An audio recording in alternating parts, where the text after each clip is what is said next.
Hello. I believe that over the years in the industry that I've worked in, I've worked with several different leaders, both good and bad.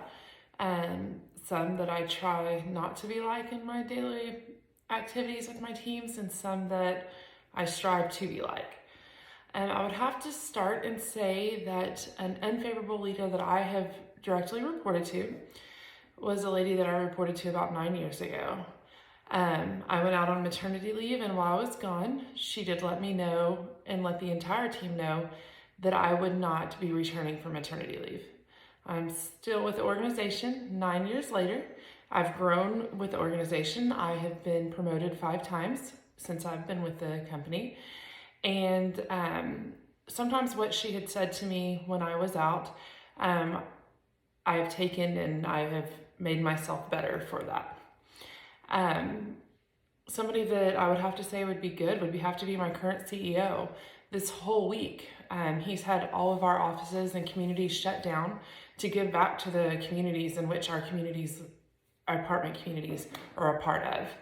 So I have worked at a homeless shelter every day this week. Some people worked at food drives, and this is all across the United States and in England and in Hong Kong. Not only that, but he knows everyone by name. I joke sometimes with him because I've been with the organization since it started. I joke that, hey, do you keep a clipboard in the car so you know who everybody is? And he just smiles and says no, but somehow he's been able to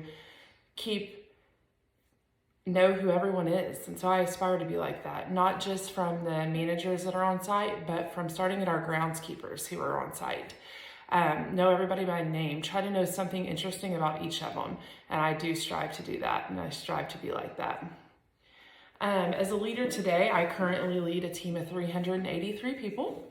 That's across 15 communities, Fort Worth, Irving, Farmers Ranch, and downtown Dallas.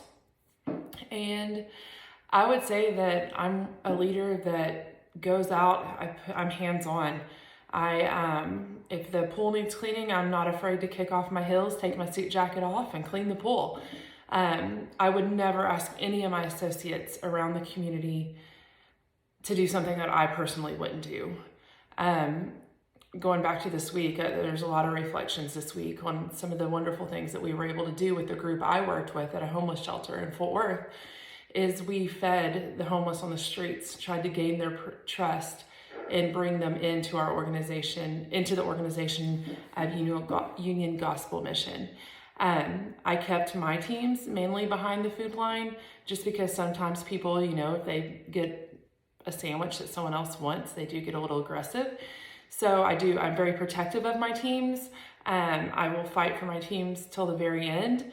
And I do hope that they inspire to be like me. I want to inspire people and be the best that I can be to help all of my teams. My ideal leader, man, that's a tough one. My ideal leader, I think, would be someone who's encouraging, positive, who is willing to go the extra mile for everyone on the team, who's willing to get their hands dirty. I have reported to someone like that, and that's what's kind of inspired me to do and to continue to do how I coach my teams. I think the hardest part of my job is sometimes, unfortunately, I don't get to coach them up. I have to coach them out.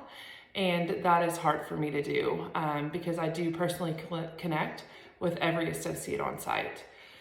For me to become that ideal leader, I think that I need to continue to follow our CEO and continue to believe in the dream and share that passion with everybody else that reports to me. I would want, I